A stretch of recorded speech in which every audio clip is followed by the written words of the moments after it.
রাত যখন শেষ হয়ে আসে, চারপাশ অন্ধকার ভেদ করে সূর্যের আলো ফুটতে শুরু করে, এ যেন এক নতুন সূচনা। আদম আলাইহিস সালামের জীবনও এমন ছিল। জান্নাত থেকে দুনিয়ায় নেমে আসা ছিল অন্ধকারের মতো কষ্টদায়ক, কিন্তু সেই দুনিয়ার জীবনই তার জন্য হল নতুন সূচনা, আল্লাহর ইবাদত ও তাওবার এক নতুন অধ্যায়। বিসমিল্লাহির রহমানির রহিম, আলহামদুলিল্লাহি রাব্বিল আলামিন। ফজরের 2 রাকাত নামাজ আমাদের সেই শিক্ষা দেয়, অন্ধকারের পরেই আসে আলো, হতাশার পরেই আসে নতুন শুরু। আদম আলাইহিস সালাম যেমন নতুন জীবনের পথে আল্লাহর দিকে ফিরেছিলেন, তেমনি প্রতিটি ভোরে আমরাও সেই সুযোগ পাই।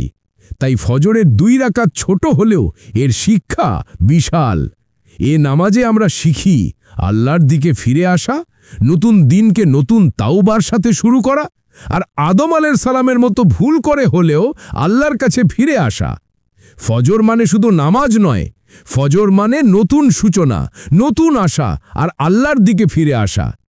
ইবনে কাসিরের আল বিদায়া ওয়ান নিহায়া এখানে বাব খালক আদম আলাইহিস সালাম অধ্যায় ও পরের অংশে আদম আলাইহিস সালামের জান্নাত থেকে পৃথিবীতে অবতরণ, তার কান্না, তাওবা ও আল্লাহর কাছে ক্ষমা প্রার্থনার কথা এসেছে।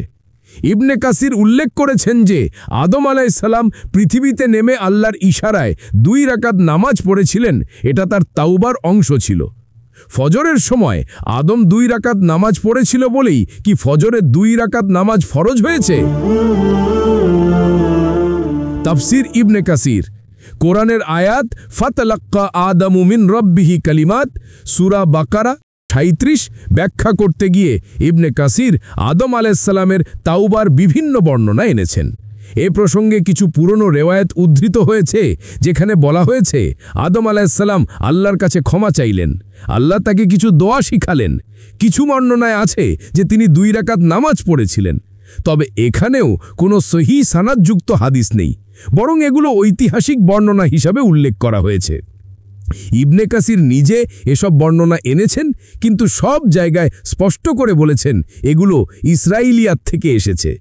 তবে ফজর নামাজ 2 রাকাত ফরজ হওয়ার প্রমাণ হল রাসূলুল্লাহ সাল্লাল্লাহু আলাইহি ওয়াসাল্লামের বাণী, ফজরের নামাজ 2 রাকাত।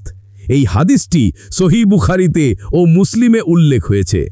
আমাদের আজকের ফজরের 2 রাকাত ফরজের সাথে আদমের 2 রাকাত নামাজের সেই বর্ণনার কোনো সরাসরি সম্পর্ক নেই।